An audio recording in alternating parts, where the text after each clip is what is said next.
Magandang buhay mga katropa. Hindi ko alam kung paano ko umpisahan ang content na to.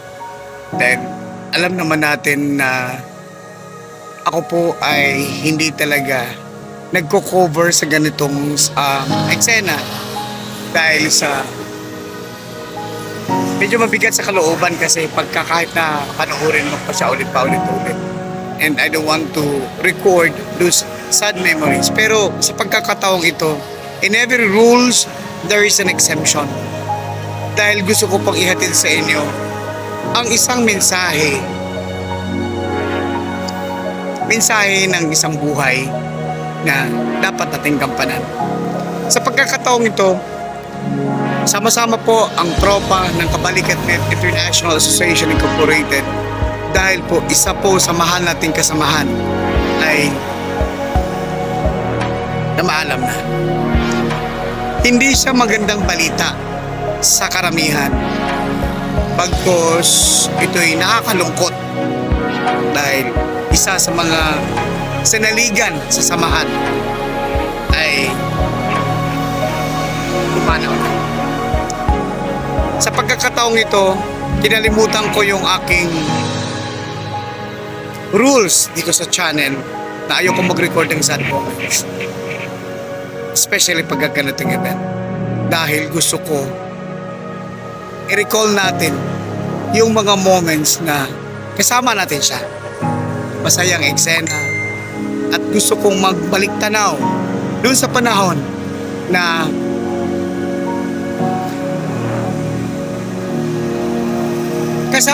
kasama siya ng inyong lingkod. Ikaw, in behalf of the group of Kabalikatnet, ang taong to ay nakasama ko sa kauna-unahang coverage ko sa pagko-cover ko ng isang event ng Kabalikat Philippines Malaya Incorporated way back 6 years ago. Yun yung unang event na pinuntahan ko outside NCR at ito'y nakarating kami sa Ilocos Sur. Dumaan muna kami sa Zambales hanggang sa dumiretso kami ng Ilocos Sur. Isang lugar na kung saan magkasama kami ng iisang sasakyan.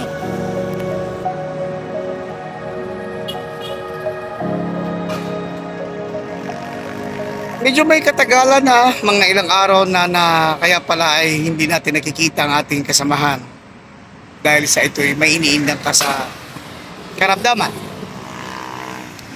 Kasagsagan ng isang first time na event kahapon, June 1 and 2.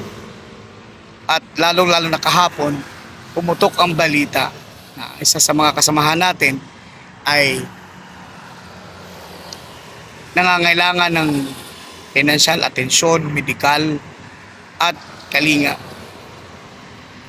Later of the day, nalaman natin na siya ay nandun na. Kasama na ni Lord.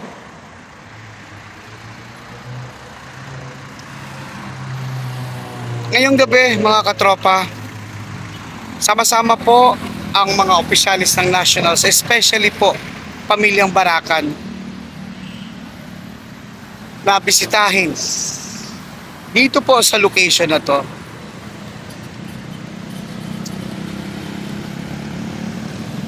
St. Peter's Chapel along Molino Boulevard. At hinintay ko po ang mga katropa natin, lalong-lalo na ang pamilyang Barakan. Actually, pumasok na, nandun na yata. Yun na yun.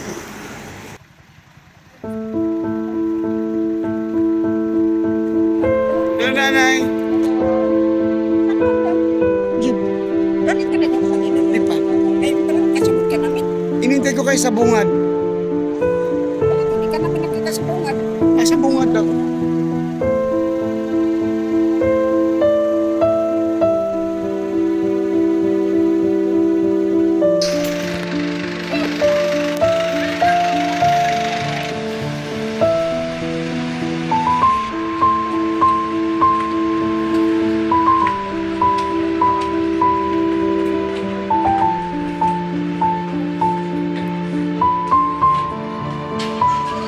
Pinuntahan ng Baracan family ang unang gabi na nakaratay na dito sa Serpakson.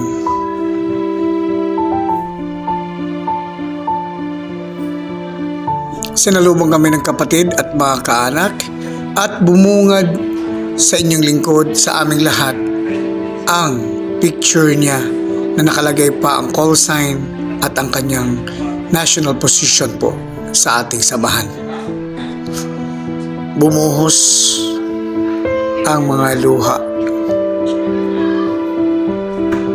Mga hikbing pilit ikinukubli, ngunit kitang-kita sa mga mata, lalong-lalo na sa pamilyang Baracan dahil ito'y napakalapit po kay Sir Jason.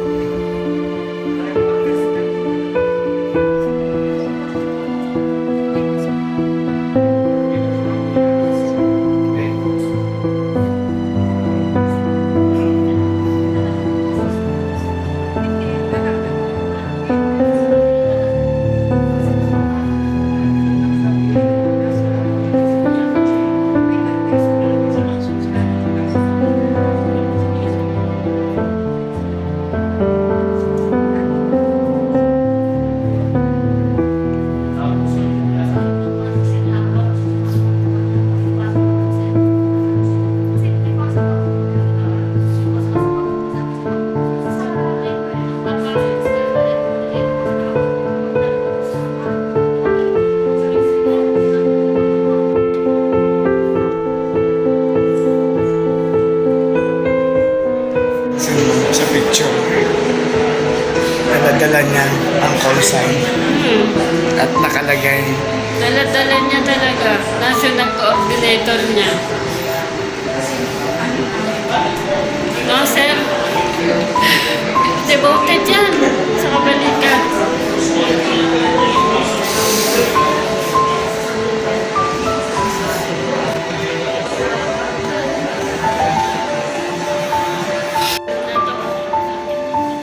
dala-dala na yung call sign. National coordinator niya.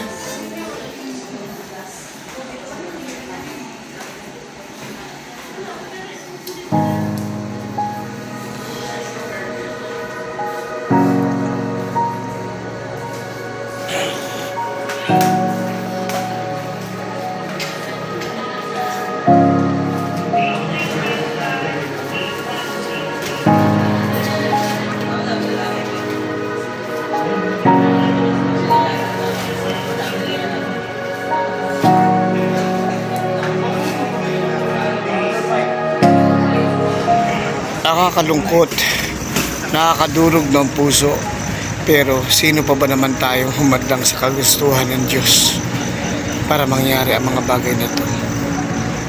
Isang palatandaan na di talaga natin hawak ang ating oras, ang ating buhay ay hiram lamang. Sana'y magsimbing, mag-iwan ng magandang halimbawa at aral ang buhay na iniwan mo dito sa amin. Ngayong ika'y tuluyan ng namamaalam sa ating samahan. Isang karangalan po at napaka snappy. Nasaludo po sa inyong katapatan sa ating samahan dahil hanggang sa dulo dala-dala niyo po ang call sign at ang posisyon niyo bilang National Coordinator po ng Kabalikatnet Philippines Malaya Incorporated. Dalahin mo, baunin mo sa iyong pagpanaw ang kalungkutan at sakit ng aming nararamdaman. Iiwan mo ang mga kaligayahang na idulot mo sa aming lahat. Baunin mo ang hindi magandang alaala na nangyayari sa panahong tayo ay magkakasama-sama. Iiwan mo sa amin ang iyong kasigasigan, kagalakan at kasiyahan na naidulot mo sa samahan. Mga katropa, lagi nating tandaan, ano't-ano pa man ang may nangyayari at mangyayari pa, yan po ay may purpose po sa Lord kung bakit nangyayari ang mga ganong bagay. Ika nga, una-unahan lang ang buhay. Kaya habang buhay pa tayo, manatili tayong gumawa ng tama. Hindi man natin ma-perfect ang ating gawain, ay pilitin natin maging perfect. Kasi at least kung kukunin na tayo sa taas, meron tayong maiiwang magandang alaala sa mga nagmahal sa atin at sa mga mahal natin sa buhay. Maraming salamat po. And para sa iyo, Sir Roderick Pacson, maraming salamat sa mga magagandang alaala na iambag mo sa ating samahan at sa ating mga kasama na malayo at hindi nakakarating dito. Naway gabayan mo po ang ating samahan hanggang sa dulo. Muli mga katropa, sinasabi ko lang sa inyo dito na sana ipagpatuloy natin ang mga bagay na nasimula ng ating mga kasama, at isipin na lang natin, maiksi lang ang buhay, kaya pagpatuloy natin yung pagmamahalan, pagtutulungan at pagkakaisa. Muli ang inyong lingkod, Ruru69 TV, at ang Kabalikat Net YT channel ay nagsasabi, condolence po sa mga naiwan po ni Sir Pacson, ang ating national coordinator po, and 2669. Maraming salamat sa magandang alaala na iniwan mo sa ating samahan. Kabalikat Net Philippines Malaya Incorporated, Kabalikat Net International Association Incorporated. Magandang gabi, mga katropa.